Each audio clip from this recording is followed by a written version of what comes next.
Good morning and welcome to the home of Unitarian Universalism in Central Washington. My name is Deb Miller and I'm your celebrant this morning. If you are a visitor this morning, we are so glad that you are here.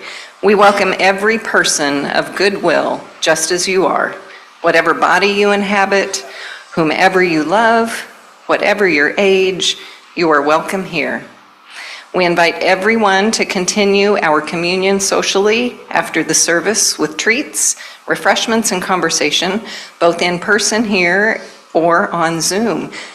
Let's take a moment and wave to everybody on Zoom this morning and say good morning. Good morning. For those of you who would like, there is also an opportunity after the service for further discussion of today's topic. For those on Zoom, you'll find the order of service in the chat.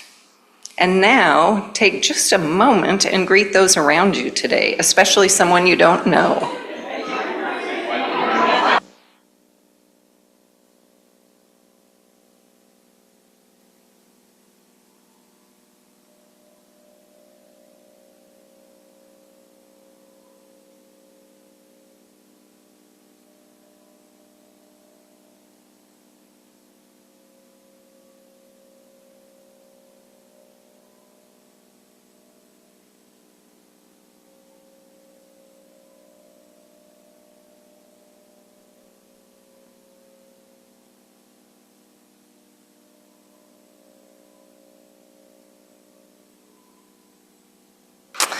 All right, I'm just gonna lift up, I didn't get any extra announcements this morning. I'll just lift up one that's in the order of service that sounds fun. It's September 6th is the camp out. I think is it a camp out? Okay. It's a yes over there with Lori Riggert. Okay.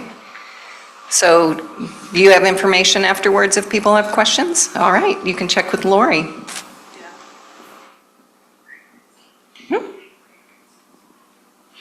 Oh, I was asked to also remind everybody about fragrances. I know that we've had announcements go around a few times. Some people are ultra sensitive to fragrance, so let's just all be mindful of that. Our fellowship is located on the ancestral homeland of the Pasquosa. For thousands of years, the Pasquosa have lived here, making a vibrant way of life and a rich culture from the land, the beings and the human neighbors with whom they shared it. Hear now the words of Ota Kiate, Luther Standing Bearer of the Ogallala people. Because for the Lakota, there was no wilderness, because nature was not dangerous, but hospitable, not forbidding, but friendly. Lakota philosophy was healthy, free from fear and dogmatism. And here is where I find the great distinction between the faith of the Indian and the white man. Indian faith sought the harmony of men with his surroundings. The other sought dominance of surroundings. For one man, the word was full of beauty. For the other, it was a place of sin and ugliness to be endured until he went to another world. Both the old Lakota was wise, but the old Lakota was wise. He knew that the man's heart away from nature becomes hard. He knew that lack of respect for growing, living things soon led to a lack of respect for humans too. So he kept his children close to nature's softening influence. The Pasquosa still live here, still practice their cultural traditions, are still trying to form healthy, respectful relationships with the dominant culture, and still working to have their rights restored and treaty obligations fulfilled. We have said we are going to do our part to support them. For more on this subject, please check out our website, cascadeuu.org, and follow it under the Welcome tab.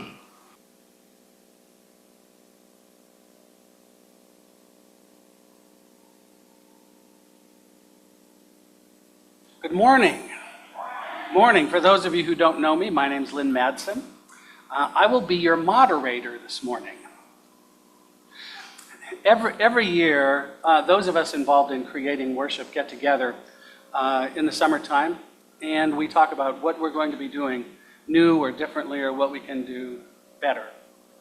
And so you've seen in the past couple of services some things that we are doing better or differently. Saying hi to the folks on Zoom is one thing. Another thing today, well, there was an idea that we ought to have more interactive services occasionally. And so today's service is eventually going to be a conversation. One of the things that came up and has come up a number of times is that those of us on the worship team, the Worship Arts Collective, have noticed that when Christianity is mentioned, it is often mentioned with a kind of discomfort or disdain. And not all the time. And people laugh, not in the sense of, when you make a joke about something that you're all a part of. But it seems uncomfortable. And a lot of people have been made uncomfortable. In fact, at one point, members of this fellowship, it was suggested to them that CUUF was not a good fit because of their Christianity, because they had Christian beliefs. So I was thinking, maybe I better talk about this. Maybe we all better have a conversation. You know what they say, fools rush in. And I could do this the way that Bob, the therapist on TV, Bob Newhart, he was he played a not very good therapist. And one show, he had a new idea for how he would help people with their problems. And his idea was, he would tell them, just stop that. Just stop that, whatever it is that's causing you trouble. I thought, well, okay, that's probably neither going to work nor help us understand where is this coming from. And the more I thought about it, the more I thought, usually when we have those kind of angry feelings, that kind of fear, that kind of discomfort, it's arising out of a place of hurt. And that was my thesis. I am prepared to be for there to be other ideas about that, and we'll have a chance to talk about it. It arises out of some kind of hurt or injury. Like something bad has happened to make us unhappy, to dislike, to distrust. The other part of that is, as Richard Rohr says, the Franciscan philosopher, if we do not heal these wounds, we pass them on. If we do not make of them some kind of a sacred injury, then we are holding bitterness. Then we are excluding. Right? Now we cannot make common cause with those whose beliefs we have been hurt by, or the people, I think more accurately, those people who have hurt us using those beliefs. Because those are not the same thing. Our opening words today are from Hafez, the great 14th century Sufi mystic. We have not come here to take prisoners, but to surrender ever more deeply to freedom and joy. We have not come into this exquisite world to hold ourselves hostage from love. Run, my dear, from anything that may not strengthen your precious budding wings. Run like hell, my dear, from anyone likely to put a sharp knife into the sacred, tender vision of your beautiful heart. We have a duty to befriend those aspects of obedience that stand outside our house and shout to our reason, oh, please, please, come out and play. For we have not come here to take prisoners or to confine our wondrous spirits, but to experience ever and ever more deeply our divine courage, freedom, and light.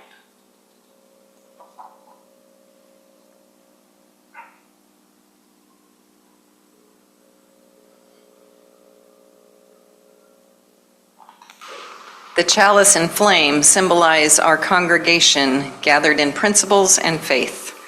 If you at home have your chalice with you, please join me now in lighting it. Here in the sanctuary, we will say the lighting words that are up on the screen or in the order of service. May this sacred flame clear our vision so we can see the shadows in our own hearts, recognize the pain of others, face the troubles in the world, and hold it all in love and grace. We are having technical problems this morning.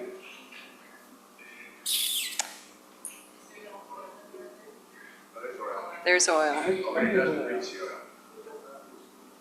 Uh-huh. All right.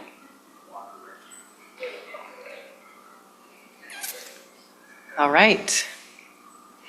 This morning we have a couple pieces for our wisdom. Jesus had a lot to say about legalism and hypocrisy in religion.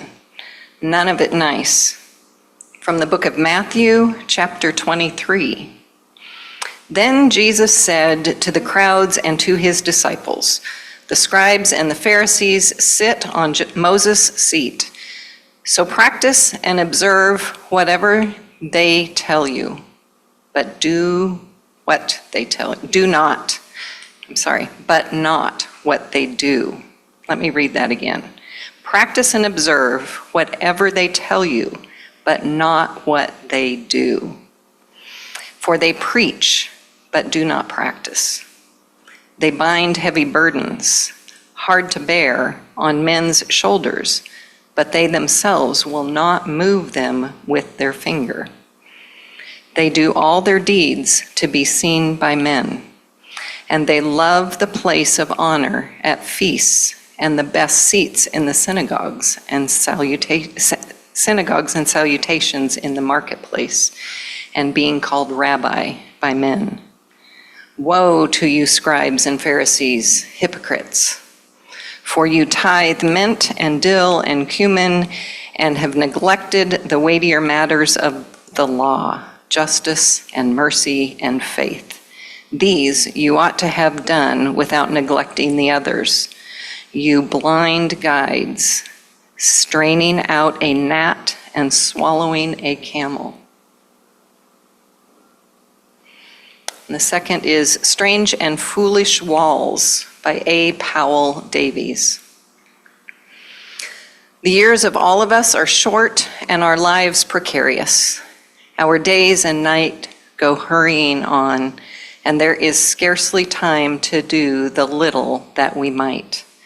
Yet we find the time for bitterness, for petty treason and evasion. What can we do to stretch our hearts enough to lose their littleness? Here we are, all of us, all upon this planet, bound together in a common destiny, living our lives between the briefness of daylight and the dark, kindred in this, each lighted by the same precarious flickering flame of life. How does it happen that we are not kindred in all things else? How strange and foolish are these walls of separation that divide us? We don't have a story this morning, but we do have Claudia here this morning. So should we sing? Do we have somebody else in the back? Is there like a little, there is a hat behind, Diane. So so if the children want to come up here, we will form an arch and sing them to the classroom today.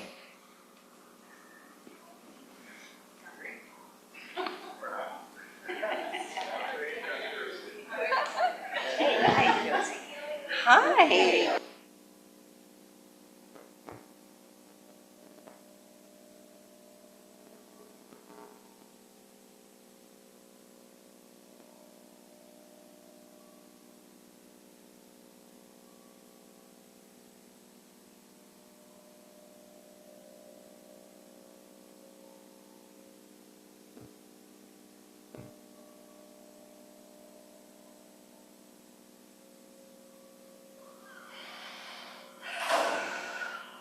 lots of technical challenges today, microphones, thermometer not set to the right temperature, chalice.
Live here?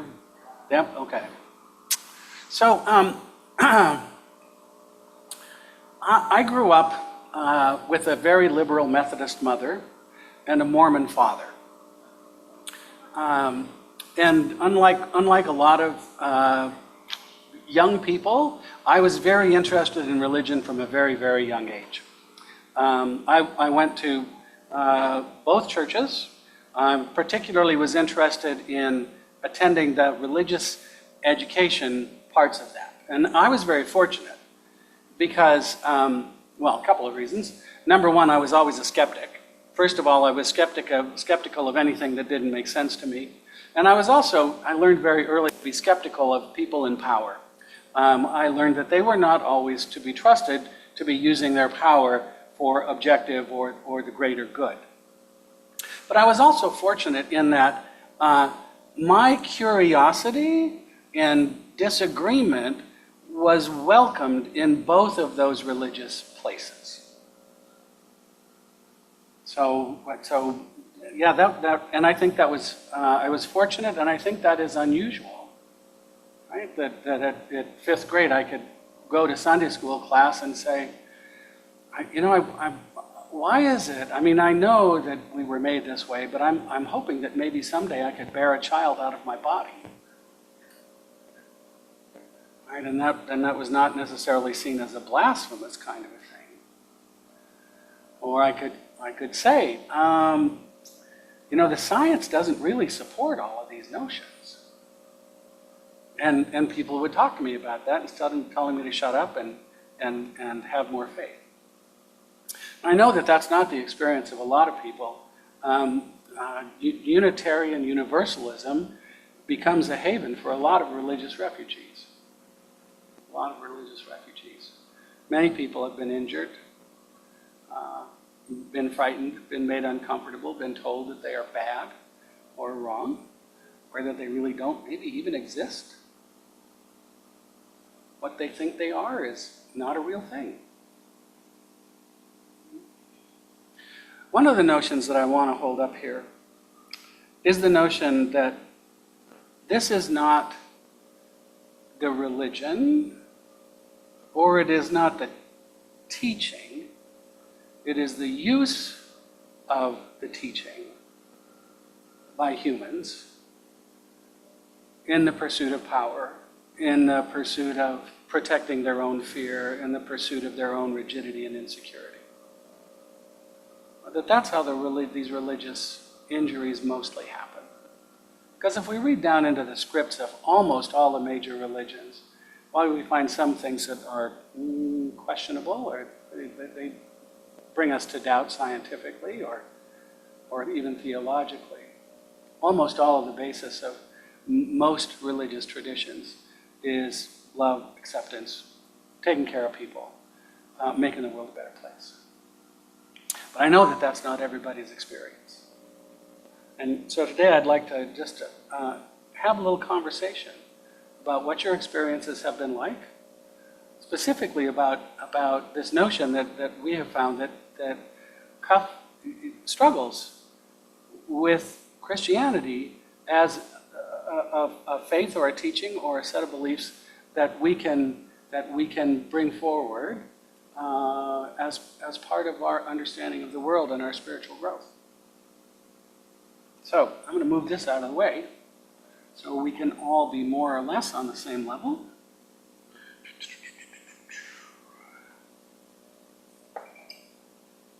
And Deb, if you will pass around the microphone as needed. Where do y'all want to start?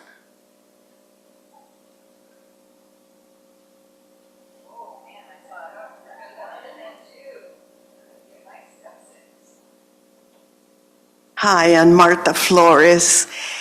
I grew up Catholic, went to Catholic school all my life. Even here in the US, I graduated from Bishop Connery High School in LA.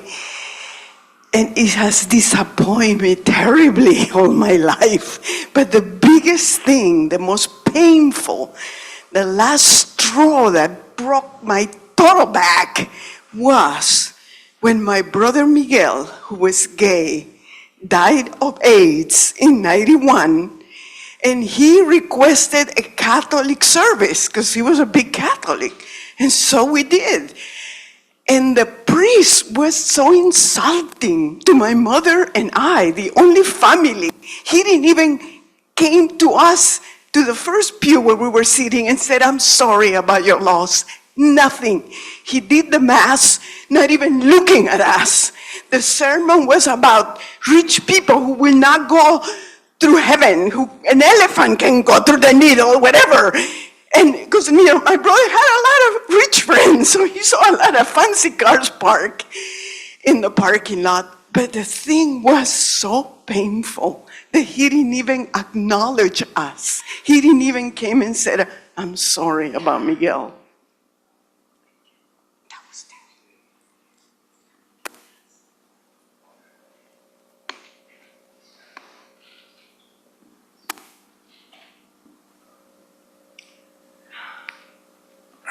My name is Chip Pauling, and a friend of ours, this community's, said that he wanted to talk to me about my spiritual journey.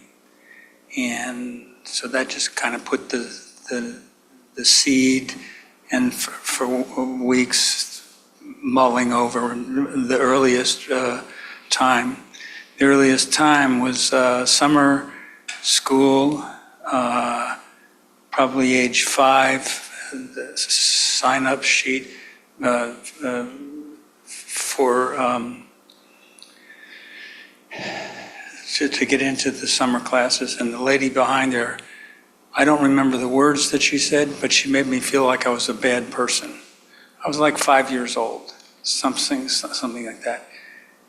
At age 10, we moved to a new town. Moved away when I was on crutches. I went to the church, and the church had a loft off to the side, and that was the children's choir, and I wanted to be on the children's choir. And the problem was that I was on crutches, and it was a spiral staircase to get to the children's choir. So they said he couldn't do it. My mother, bless her soul, my mother stuck up for me and said, "No, he can make it up those stairs. It's no problem." So 2 weeks later, the choir director said to me, "You can come up those stairs if you feel you need to, but you can't sing." Now, how many of you have known that I don't sing when they're up there? It's lasted 70 some years. At any rate, Yeah, and then that was reinforced by the music teacher at school, who said, "I'll give you a study hall for the remainder of the year," which this was in September, "for the remainder of the year if you promise not to sing at 8th grade graduation."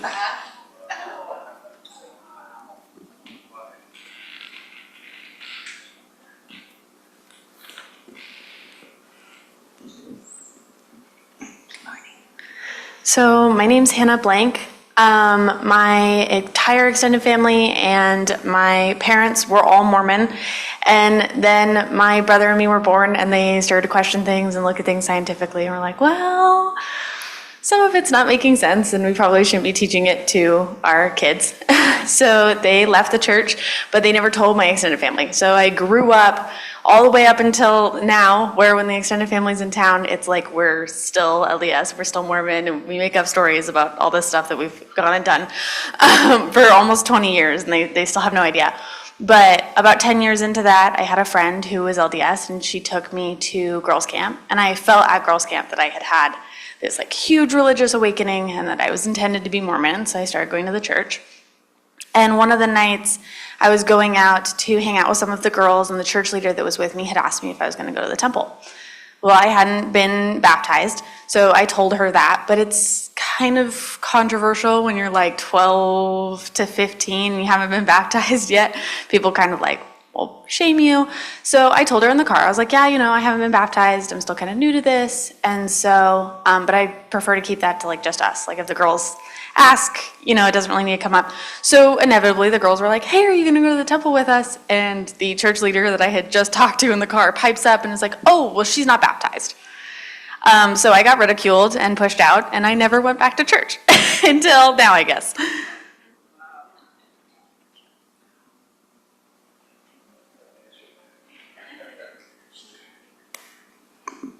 My name is Lee, and I grew up in a pretty non-religious family, so my spirituality was all on my own self.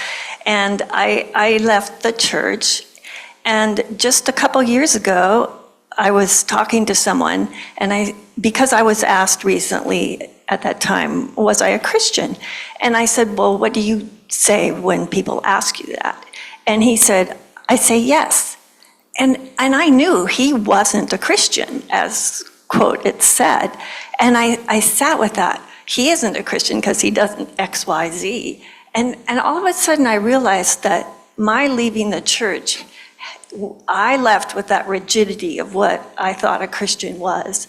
And I had left myself bereft of the things that I wanted to claim for myself, the things about, let's say, prayer or God or those words that always made me uncomfortable. And I see that I had internalized that same thing. And so the last few years, I've been claiming those things for myself. I've been going to prayer things, and that doesn't mean I have to subscribe to all of those things that I gave up and didn't want. Thank you.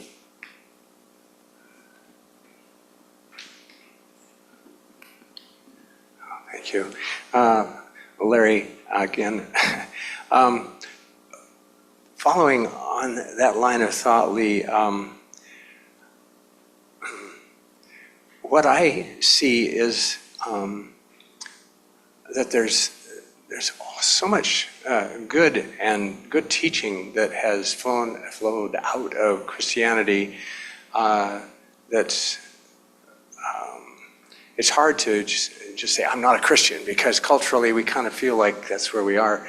And I hate to see Christianity and the meaning of it co-opted by some people's definition that is just way over there, say on the right, that is not the meaning of Christianity. I don't think there is one, personally. I think there's a lot of teachings to be listened to and benefited from. And then there's a lot of stuff that may cause hurt. When I was very young, like Lynn, I was attracted to religion. I lived in a small town. There was a a wonderful old minister there in a Protestant church, a congregational church, who I thought was just a beautiful old lady. She sang beautifully, and she was, I loved going down and just being around her and singing in the choir there and stuff, and participating. And my family was kind of like, whoa, what's wrong with this kid? You know, I was different for them. They weren't so much into that. But one thing that I picked up either there or someplace else was this thing of sin or sinful, basically, right? That was the teaching. And then guilt. Boy, guilt. And then sweet forgiveness as we pray and feel like, oh, it must be true, I must be forgiven, I have sweet forgiveness. And then, holy cow, there's sin again, and guilt, and sweet forgiveness, that cycle. And I found my sins weren't very great, but they were there, and and they made a big difference to me, they were important to me. And man, did I feel them. Did I feel guilt? And that, eventually I broke out of that and said, whoa, this isn't doing me any good. I got to just figure it out myself. I got to just do this thing on my own. I mean, I need to, it's about what I decide is right and wrong, and then it's up to me to do that. And so that cycle of sin, guilt, sweet forgiveness, I found to be really corrosive and troublesome. Anyway, I escaped that.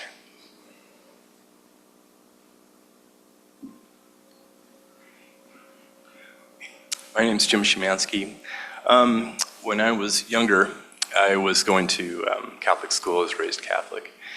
And one of the, we had different sisters and different lay ministers. And one of the, or different teaching staff. And one of the teachers, we were talking one day, and we were talking about the death of Jesus. And she brought up how we needed to work to save the Jews. And I said, why do we need to save the Jews? And she said, well, those are the people that murdered our loving Jesus Christ. You know, and those are the people that need to be saved. Those are the people that need to be brought to our religion, you know, because they need to see the light. And, you know, and in growing and experiencing so many people of so many faiths, of so many people that have no faith, belonging to no religion, but being so wonderful and being so giving and being so kind. And I would take that and be like, why are we considered the ones that are the saved ones when we look at the whole world and you see how giving and kind and caring they are as well? You know, so that always prompted me to think, you know, to think, you know, why is this the case? And to question and to challenge. And, you know, so that is where I just kind of started kind of moving, you know, into a more holistic, into a more, into a community where I feel like, you know, people are good. We are all, human beings are basically good people, you know, and so we just have to foster that. And I think that being told that, you know, we are one, you know, one group is the one group that is that is saved, you know, that to me, I just can't accept that. So anyway. Well, I was raised in a very fundamentalist Baptist church. Was at church every time the doors were open. And like Larry mentioned, it's the guilt, the sin, you know, I was told, God can't even look at you because your sins are so black that until you are washed in the blood of Jesus, just think about that as you're a child being washed in the blood of Jesus. So there was all of that. That's pretty typical of Southern Baptists. But the other thing that I wanted to mention is sexuality. The number that religion does to especially girls about their sexuality, you know, the sin of desire, and it falls on the girls, because if boys will just be boys, and then you see the hypocrisy and actions, including my own father's, in the church. Yeah, it takes a long time to recover from that.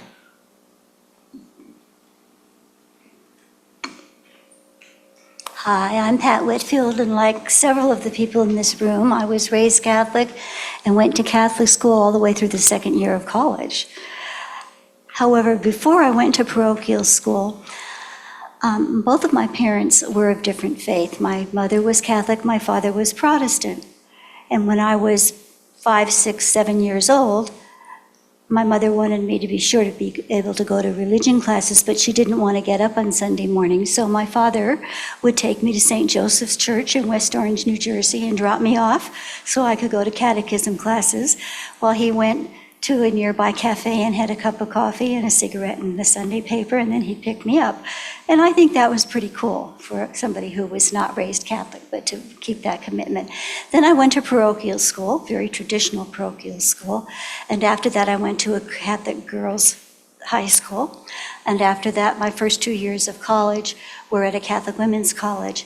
And I would say that it was the nuns that had a profound influence on me in a very positive way, in terms of the high school nuns expected us to be women of achievement. And I graduated from high school in 1957, so you can figure how long ago that was and what era that was. And out of my high school class of 22, 18 of us went on to college. So that was a big achievement. And then the nuns at Immaculate Heart College in Los Angeles were the ones who had rebelled against the Cardinal during Vatican II, so they also had an influence. Fast forward a few years, I was living in Manhattan Beach. I had just been divorced from my first husband, and he had custody of Kathy for the weekend. And I woke up one Sunday morning, and I had become kind of disenchanted with the church, which seemed to me to be rather paternalistic, among other things. And I thought, I don't believe God said I'm going to hell if I don't go to Mass on Sunday. I'm going to go to the beach. So I went to the beach and I waited all the time that I was there for that lightning bolt to come out of heaven and strike me dead because I hadn't gone to Mass that Sunday. But that didn't happen. And I ended up finding and following another spiritual path for about 40 years, a little different from here, but in many ways very similar. And now, here I am.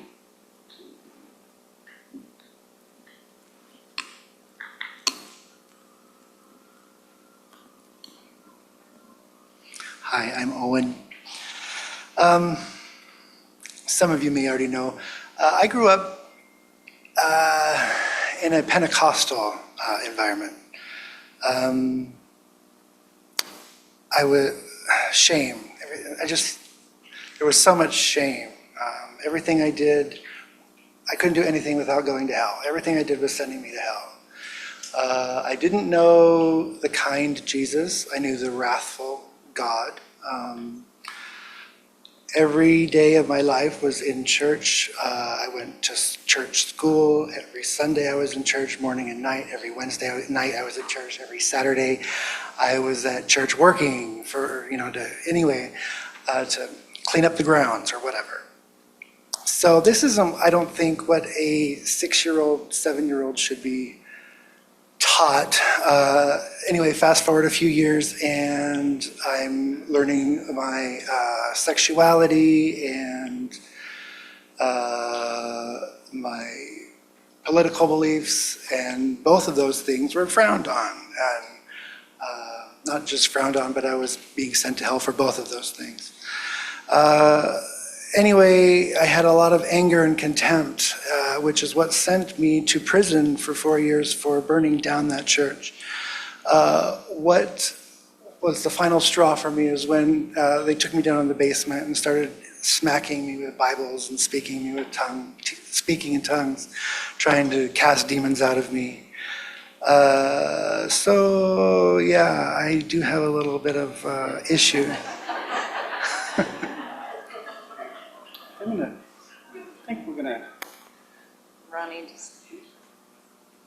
want to spend a little time here. I know we don't have time right now. And again, we will gather, after the service, we'll have about 10 minutes to get a drink of coffee or water and have a treat, and then we can come back here if you want, and we'll continue this conversation. I wanted to spend at least a couple of minutes.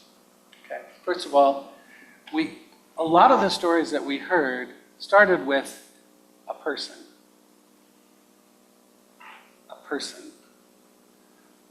A priest who didn't acknowledge me. Right? A priest who didn't listen to me. We started with a person.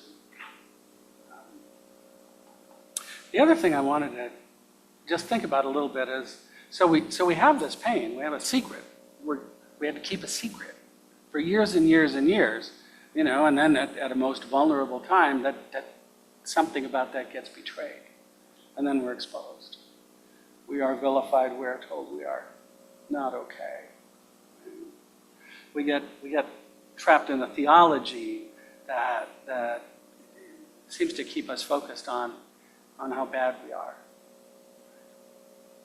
But so how do we heal? One of the things I want to draw to everybody's attention is how many of the times these stories that we're told were preceded and followed by a laugh. What is that about? Why are we laughing? Because these are ironic. They are absurd. But are they really funny stories?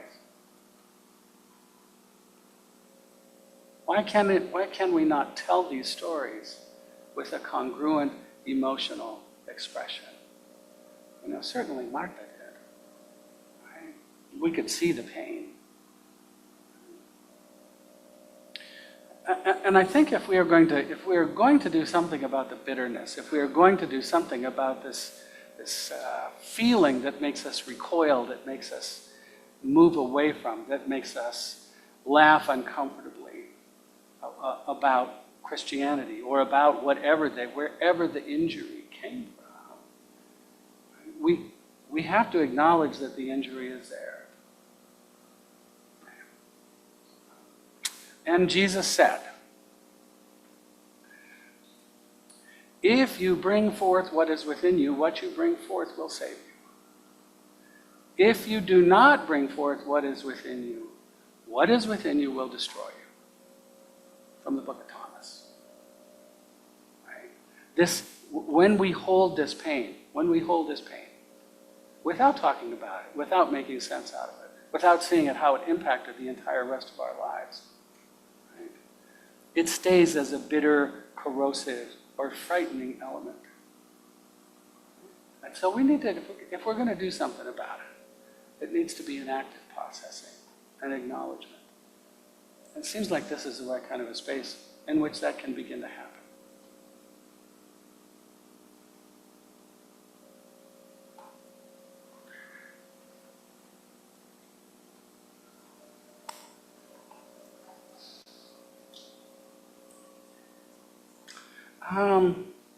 We don't have a musical response, actually.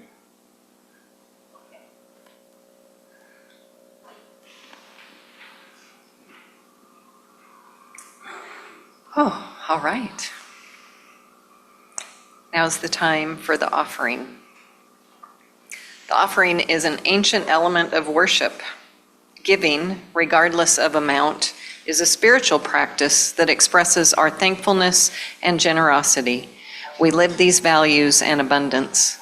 Joyfully sharing our gifts and strengths in service to the greater good is one way we create the beloved community. We live these values in abundance. We will now receive the offering.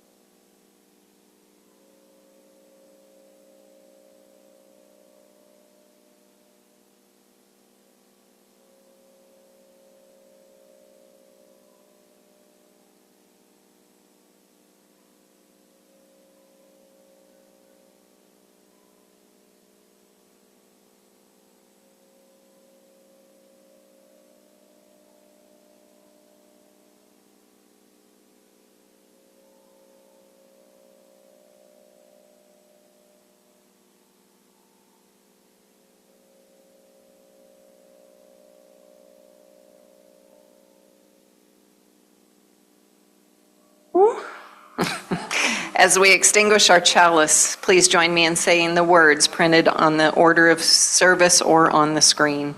We extinguish this flame, but not the light of truth, the warmth of community, or the fire of commitment. These we carry in our hearts until we are together again. All right, let's circle up for our closing song.